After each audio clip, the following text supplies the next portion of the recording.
Hi friends, ఎలా ఉన్నారండి అందరూ? మనం ఈరోజు వీడియోలో షిర్డ్ ఫ్రాక్ అంటే ఎలాస్టిక్ ఫ్రాక్ అనమాట. ఇక్కడ మనకి ఎలాస్టిక్ థ్రెడ్ అనేది ఉంటుంది, అది కింది భాగాన వస్తుంది, పైన నార్మల్ థ్రెడ్ అనేది వస్తుంది. దీన్ని మనం ఈ ఫ్రాక్ని ఏ విధంగా కట్ చేసి కుట్టాలో తెలుసుకుందాము. ఇది ఇంతవరకు తెలుగులో యూట్యూబ్లో ఎవరు చెప్పలేదన్నమాట. ఇక్కడ మనము దీనికోసము 2 మీటర్ల ఫ్యాబ్రిక్ని ఈ విధంగా 4 వరుసలుగా వేసుకోవాలి. మనం నార్మల్ కుర్తీ కట్ చేయడానికి 2 మీటర్ల క్లాత్ని ఏ విధంగా 4 వరుసలుగా వేసుకుంటామో సేమ్ అదే విధంగా వేసుకోండి. ఇక్కడ మనకి లెంత్ అనేది దాదాపుగా 44 ఇంచులు అనేది ఉంది. అది ఇక్కడ ఏ విధంగా మెజర్మెంట్ తీసుకోవాలంటే ఇక్కడ మనకి పైన షోల్డర్ భాగము హ్యాండ్స్ భాగాలు కలిపి వస్తాయి అన్నమాట. కాబట్టి ఇక్కడ షోల్డర్ భాగం అంటే నెక్ భాగం అనేది తీసేయాలి. కాబట్టి ఇక్కడ పైన 5 ఇంచులని తీసేస్తున్నాను. నెక్ భాగానికి 5 ఇంచులు తీసేసి మనకి పూర్తి లెంత్ అనేది ఎంత కావాలో చూసుకోవాలి. ఇక్కడ 40 ఇంచులు మార్కింగ్ పెడుతున్నాను. మనకి కుట్టిన తర్వాత 5 ఇంచులు కలుపుకుంటే 45 ఇంచులు అనమాట. ఈ విధంగా మార్కింగ్ పెట్టుకొని కట్ చేసుకోండి. ఇలా కట్ చేసుకున్న తర్వాత చూడండి, ఇక్కడ లెంత్ 40 ఉంది, పైన 5 ఇంచులు కలుపుకుంటే 45 అనేది వస్తుంది. ఇప్పుడు మనం మెజర్మెంట్స్ అనేది తీసుకోవాలి. ఇక్కడ స్మాల్ సైజు పెడుతున్నాను. మీరు కావాలంటే దీనికి అనుగుణంగా కూడా మీరు మీ సైజు కూడా మార్కింగ్ అనేది పెట్టుకోవచ్చు. ఇక్కడ నార్మల్గా 9 ఇంచులనే తీసుకోవాలి. మీకు కావాలంటే 1 ఇంచు కూడా యాడ్ చేసుకోవచ్చు. ఎందుకు అంటే ఇది మనకి ఎలాస్టిక్ కాబట్టి ఏ సైజు వాళ్ళు వేసుకున్నా కూడా క్లాత్ అనేది సాగుతుందన్నమాట. కాబట్టి ఇక్కడ మీరు సైజు కొంచెము 2 ఇంచులు అటు ఇటు అయినా కూడా ఇది అడ్జస్ట్ అవుతుంది. మీ మెజర్మెంట్ ఎంత ఉందో దానికంటే ఇంకొక 1 ఇంచ్ అనేది ఎక్స్ట్రా తీసుకోండి. ఓకే, స్మాల్ సైజు ఇక్కడ 9 ఇంచులు, ఒక 1 ఇంచు 10 ఇంచుల వరకు కూడా తీసుకున్నాను. ఈ చివరి భాగాన 4 ఇంచులు మార్కింగ్ పెట్టాను. ఒకవేళ మాకు ఇదంతా కన్ఫ్యూజ్ ఉంది అనుకున్నట్లయితే మీరు నార్మల్గా ఏ విధంగా మార్కింగ్ పెట్టుకుంటారో సేమ్ అదే విధంగా పెట్టండి. అంటే బోట్ నెక్ ఉంటుంది కదా, మనకి నెక్ షోల్డర్ 7 ఇంచులు, చంక భాగం 7 ఇంచులు, సేమ్ అదే విధంగా బోట్ నెక్ లాగా మార్కింగ్ పెట్టేసుకొని 5 ఇంచులకి కట్ చేయండి. 5 ఇంచులకి కట్ చేసేసి మిగతాది ఇప్పుడు ఏ విధంగా చెప్తున్నానో అదే విధంగా మీరు కుట్టేసేయండి. ఒకవేళ మీకు ఇలా కన్ఫ్యూజ్గా ఉంటే కనుక నార్మల్గా బోట్ నెక్ ఏ విధంగా మార్కింగ్ పెడతారో పెట్టేసి పైన 5 ఇంచులు కట్ చేయండి. ఇక్కడ చూడండి, పైన 5 ఇంచులు తీసేసి కింద 2.5 అంటే 7.5 తీసుకుంటున్నాను ఇక్కడ. ఓకేనా, ఇలా చంక రౌండ్ అనేది తీసేసుకోవాలి. ఈ విధంగా మీకు ఇక్కడ అర్థమైందని అనుకుంటున్నాను. మీకు కన్ఫ్యూజ్ అయితే కనుక నార్మల్గా మార్కింగ్ పెట్టేసి పైన 5 ఇంచులు కట్ చేయండి, లేదా పైన 5 ఇంచులు తీసేసి ఈ విధంగా మార్కింగ్ పెట్టుకోండి. అంటే ఇక్కడ నెక్ డీప్ అనేది 5 ఇంచులు, చంక భాగము 7.5 అనేది తీసుకున్నాను. ఓకేనా, ఇప్పుడు ఇక్కడ మనకి వేస్ట్ పార్ట్ నడుం పార్ట్ అనేది 14 ఇంచులకి మార్కింగ్ అని పెట్టుకోవాలి. అంటే పైన 5 ఇంచులు తీసేసి 14 ఇంచులకి మార్కింగ్ పెట్టుకోవాలి. ఎందుకు అంటే మనకి ఈ పైనుంచి ఇక్కడి వరకు మనకి ఎలాస్టిక్ అనేది రావాలన్నమాట. ఈ భాగంలో ఎలాస్టిక్ అనేది రావాలి. ఓకే, పైనుంచి కింది వరకు ఇక్కడ ఎలాస్టిక్ రావాలి. కింద మనకి నార్మల్గానే ఉంటుంది. మనకి ఎలాస్టిక్ వేస్తే కింద మొత్తం ఇక్కడ మనకి కుచ్చులు పెట్టినట్టుగా ఫ్రాక్ లాగా వస్తుందన్నమాట. మీకు ఇక్కడ అర్థమైందని అనుకుంటున్నాను. వీడియో అయితే స్కిప్ చేయకుండా చూడండి. ఇలా ఇక్కడ చంకర్ రౌండ్ అనేది కట్ చేస్తున్నాను 2.5కి, పైన 5 ఇంచులు అనేది పోయిందనమాట. ఇప్పుడు ఫ్రంట్ పార్ట్ని బ్యాక్ పార్ట్ని విడివిడిగా తీసుకోవాలి. ఇక నాకు సైడ్కి జాయింట్ వచ్చింది, జాయింట్ భాగాన్ని కట్ చేస్తున్నాను. చూడండి ఈ విధంగా. అయితే ఇక్కడ నేను ఈ వీడియోని చేసేటప్పుడు ఏమేమి మిస్టేక్స్ చేశానో ఆ మిస్టేక్స్ కూడా ఏ విధంగా ఓవర్కమ్ చేశానో కూడా మీకు నెక్స్ట్ వీడియోలో అప్లోడ్ అనేది చేస్తాను. అంటే కొంచెం చిన్న మిస్టేక్స్ వస్తే కూడా దాన్ని ఓవర్కమ్ చేశాను అనమాట. దాన్ని ఎలా కవర్ చేస్తానో కూడా మీకు నెక్స్ట్ వీడియోలో చెప్తాను. ఇక్కడ ఫ్రంట్ పార్ట్ని బ్యాక్ పార్ట్ని విడిగా తీసుకొని ఫస్ట్ నడుం పాయింట్ మార్కింగ్ పెట్టండి. సీదా వైపు పెట్టాలి, ఉల్టా వైపు కాదు. ఇక్కడ జస్ట్ ఇక్కడ వీడియో కోసం మాత్రమే ఉల్టా వైపు చూపిస్తున్నాను. సీదా వైపు మార్కింగ్ కరెక్ట్గా ఉండదని చెప్పేసి, అంటే నీట్గా ఉండదని. ఇది మనకి నడుం పాయింట్ ఇక్కడ వరకు, పైనుంచి కింది వరకు ఇక్కడ వరకు ఎలాస్టిక్ అనేది రావాలి. ఇక్కడ మనకి 10 ఇంచులు ఉంది చూసారా, అంటే పైన 5 ఇంచులు కలుపుకుంటే 15 అనమాట. ఓకేనా, ఇప్పుడు మనకి ఇక్కడ ఈ పై భాగాన్ని ఏం చేయాలంటే మనకి నీట్ ఫినిషింగ్ అనేది ఉండాలి కదా. ఇలా డబుల్ ఫోల్డ్ వేసుకొని చిన్నగా పట్టీ అనేది పెట్టేసుకోండి. సేమ్ ఇదే విధంగా ఒకటి ఫ్రంట్ పార్ట్, ఒకటి బ్యాక్ పార్ట్, 2 సేమే. ఓకేనా, ఇలా చూసుకొని డబుల్ ఫోల్డ్ వేసుకొని కుట్ట అనేది వేసుకోండి. ఇలా వేసుకున్న తర్వాత హ్యాండ్స్ భాగాలు ఇలా 4 వరుసలుగా వేసాను. 4 వరుసలుగా వేసుకున్న తర్వాత పొడవు అనేది ఎంత తీసుకున్నా అంటే దాదాపుగా 18 ఇంచులనే తీసుకున్నాను. ఇక్కడ పొడవు అనేది 10.5 ఇంచులు అనేది ఉంది. ఇక్కడ చూడండి, ఇక్కడ మనకి ఈ చంక రౌండ్ కట్ చేసాం చూసారా, 2.5 ఇంచులు. సేమ్ అదే ఇక్కడ తీసుకోవాలి. ఇది మనకి షోల్డర్ వైపు అన్నమాట. చూసారా, ఇది మనకి షోల్డర్ వైపు తీసుకోవాలి. ఒకవైపు ఏమో హ్యాండ్ లూజ్ తీసుకోవాలి, ఒకవైపు ఏమో షోల్డర్ భాగం తీసుకోవాలి. చూడండి ఇది నేను చంక రౌండ్ కట్ చేయగా వచ్చిన భాగం అన్నమాట. దీని విధంగా కింద పెట్టేస్తాను మార్కింగ్. ఇలా లేదు మాకు ఈ విధంగా కట్ చేయరాదు అనుకున్నట్లయితే మీరు బుట్ట హ్యాండ్స్ కట్ చేసుకుంటారు కదా, ఫస్ట్ ఒక 5 ఇంచులు 4 ఇంచులు సేమ్ పెట్టేసి కింద కర్వ్ తీస్తారు కదా బుట్ట స్లీవ్స్కి, సేమ్ అదే విధంగా కట్ చేయండి. అలా కట్ చేసినా కూడా ఏమీ కాదు. ఓకేనా. ఇటువైపు హ్యాండ్ లూజ్ అనమాట. ఇక్కడ మనం 2 వైపులా ఎలాస్టిక్ అనేది వేస్తాం కాబట్టి మీరు క్లాత్ అనేది ఎంత ఉందో అంతే ఉంచండి. ఎలాస్టిక్ పర్ఫెక్ట్గా వేసుకుంటే ఇక్కడ మనకి ప్రిల్స్ లాగా వస్తాయి. ఓకేనా. ఇలా మనం హ్యాండ్స్ బాగానే కట్ చేసుకోవాలి. ఇటు 2 వైపులా పట్టీ అనేది పెట్టేసుకోవాలి. చూడండి, ఒకటి హ్యాండ్ లూజు, ఒకటి షోల్డర్ వైపు. ఇలా చూసుకొని డబుల్ ఫోల్డ్ వేసుకోవాలి. మనకి మధ్యలో ఎలాస్టిక్ అనేది రావాలన్నమాట.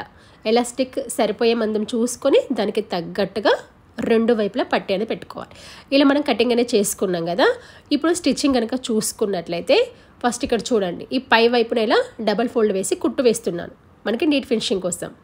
ఓకేనా. ఇక్కడ నేను నార్మల్గా థ్రెడ్ పెట్టాను పైన కింద. ఇలా విధంగా కుట్టు అనేది వేసుకున్న తర్వాత ఇప్పుడు మనం ఎలాస్టిక్ థ్రెడ్ అనేది ఎక్కించుకోవాలి.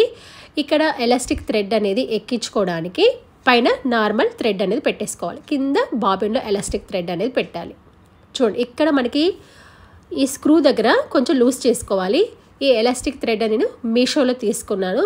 మీకు ఎవరికైనా కావాలనుకున్నట్లయితే కామెంట్లో లింక్ అనేది పెడతాను. ఇది మీషోలో తీసుకున్నాను. నాకు రేట్ అనేది ఐడియా లేదు. పైన మీకు టెక్స్ట్ అనేది ఇస్తాను చూడండి. ఇది నాకు ఇక్కడ 2 బండిల్ లాగా వచ్చిందనమాట.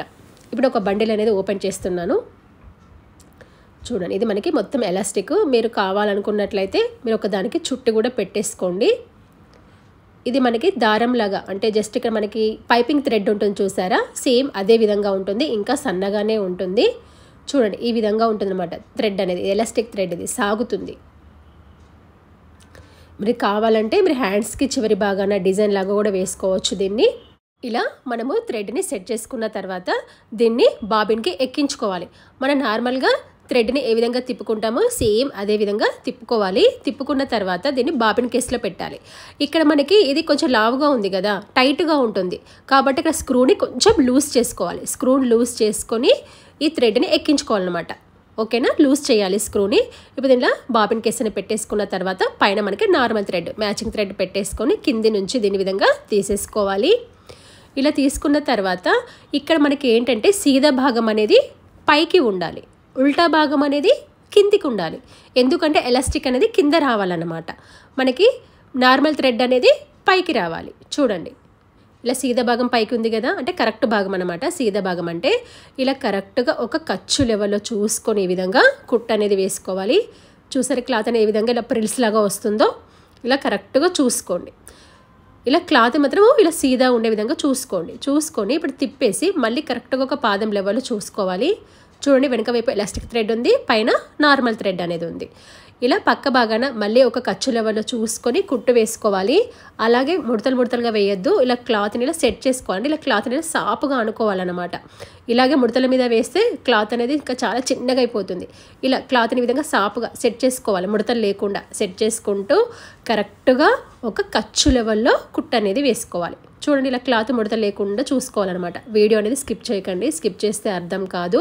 మీకు ఇంకైనా వీడియోలో ఏమైనా డౌట్స్ వస్తే కనుక నాకు కామెంట్ అనేది పెట్టండి, నేను తప్పకుండా అప్లోడ్ అనేది చేస్తాను. చూడండి, ఇలా చూసుకొని మళ్ళీ ఇలా కరెక్ట్గా చూసుకోవాలి. మీకు కనుక వీడియో నచ్చినట్లయితే ఖచ్చితంగా లైక్ అనేది చేయండి. అదేవిధంగా మీకు డౌట్స్ ఉంటే కనుక కామెంట్ పెట్టండి, నేను తప్పకుండా రిప్లై అనేది ఇస్తాను. ఇలా కరెక్ట్గా ఒక ఖర్చు లెవెల్లో సేమ్ ఇదే విధంగా వేసుకుంటూ వెళ్ళాలన్నమాట. ఎక్కడి వరకు మనం నడుం మార్కింగ్ పెట్టాం కదా 10 ఇంచులు, అంటే పైన 5 కలుపుకుంటే 15 అన్నమాట. చూసారా, ఇలా ఈ విధంగా మొత్తం వేసేసుకోవాలి. నాకు ఇక్కడ చాలా టైం పట్టింది. అదేవిధంగా థ్రెడ్ 2 టైమ్స్ నాకు బాబిన్లో ఇరుక్కుంది. ఎలాస్టిక్ అనేది కొంచెం చూసుకొని వేసుకోండి. ఓకేనా. సేమ్ ఇదే విధంగా బ్యాక్ పార్ట్ కూడా 2, ఒకటి ఫ్రంట్ పార్ట్, ఒకటి బ్యాక్ పార్ట్ సేమ్ ఇదే విధంగా వేసుకోవాలి. ఇలా వేసుకున్న తర్వాత ఇప్పుడు మనం షోల్డర్ భాగాలను తీసుకోవాలి. ఇక్కడ చూడండి, నేను 2 వైపులా పట్టి పెట్టాలని చెప్పాను కదా. ఒకటేమో షోల్డర్ వైపు వస్తుంది, అంటే నెక్ వైపు, ఒకటేమో హ్యాండ్ లూజ్ వైపు వస్తుంది. ఇలా డబల్ ఫోల్డ్ వేసుకొని కుట్టు వేసుకోండి 2 వైపులా. చూడండి, ఇటువైపు ఇలా వేసుకుంటే మనం మధ్యలో ఎలాస్టిక్ అనేది ఎక్కించాలన్నమాట. చూసారు ఈ విధంగా రెండు వైపులా పట్టీ అనేది పెట్టేశాను. పట్టీ అనేది పెట్టేసుకున్న తర్వాత ఎలాస్టిక్ అనేది ఎంత తీసుకోవాలి అంటే ఇది మనకి నార్మల్ ఎలాస్టిక్ అన్నమాట. మనం మామూలుగా ఎలాస్టిక్ వేసుకుంటాం కదా, ఎలాస్టిక్ థ్రెడ్ కాదు, చిన్న సైజు ఎలాస్టిక్.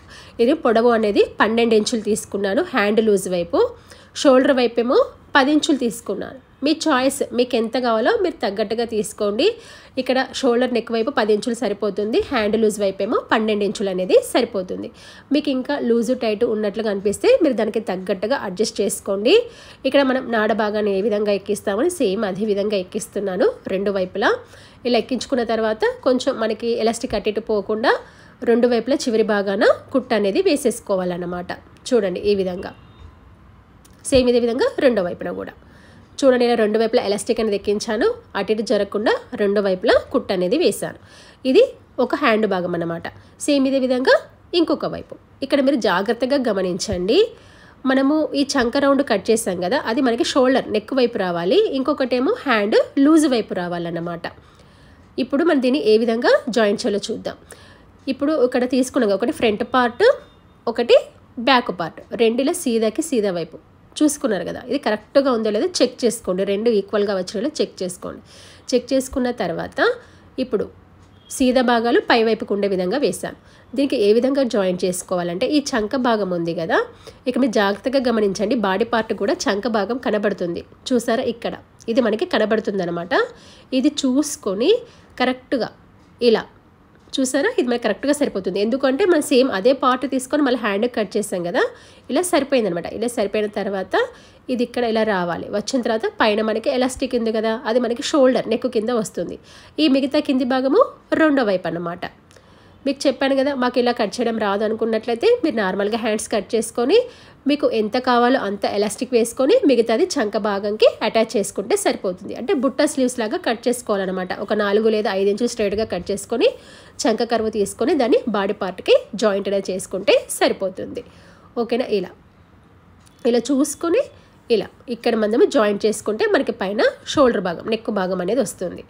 ఒకవేళ మీకు ఇక్కడ నెక్ వెడల్పు ఎక్కువ ఉంది అనిపిస్తే కనుక మీరు తగ్గట్టుగా మెజర్మెంట్ చూసుకొని దానికి తగ్గట్టుగా నెక్ భాగాన్ని కూడా వేసుకోవచ్చు. అంటే మీకు నెక్ వెడల్పు అనేది ఎంత ఉండాలంటే దాదాపుగా మొత్తం 8 ఇంచులు అనేది ఉండాలి. మీరు దానికి తగ్గట్టుగా చూసుకొని కూడా మార్కింగ్ అనేది పెట్టుకోండి. పెట్టుకున్న తర్వాత ఇక్కడ చూడండి లెంత్ అనేది కరెక్ట్గా ఇక్కడ నాకు 45 ఇంచులు అనేది వచ్చింది. ఇప్పుడు వీటి యొక్క సైడ్ భాగాలను జాయింట్ అనేది చేసుకోవాలి. చూడండి, అంటే నెక్ డీప్ 5 ఇంచులు వచ్చింది, మొత్తం లెంత్ అనేది 45 ఇంచులు అనేది వచ్చింది. ఇక్కడ మనకి నెక్ అనేది బ్రాడ్గా ఉంటుంది, ఎందుకంటే బోట్ నెక్ కాబట్టి నెక్ డీప్ అనేది 5 ఇంచులు తీసుకుంటున్నాం కాబట్టి బ్రాడ్గా ఉంటుంది. ఇప్పుడు వీటి యొక్క సైడ్ భాగాలను జాయింట్ అనేది చేసుకుంటే సరిపోతుంది. ఇలా జాయింట్ చేసుకోవాలి. ఈ చివరి భాగాన డబల్ ఫోల్డ్ వేసుకొని పట్టీ అనేది పెట్టేసుకోవాలి. దీంతో మనకి ఇక్కడ స్టిచ్చింగ్ అనేది పూర్తవుతుంది అనమాట. చూడండి, ఇప్పుడు మనకి ఇలా పూర్తిగా కుట్టిన తర్వాత ఫ్రాక్ అనేది ఈ విధంగా కనబడుతుంది. ఇలా చాలా సింపుల్గా కటింగ్ అనేది చేసుకోవచ్చు. Thank you.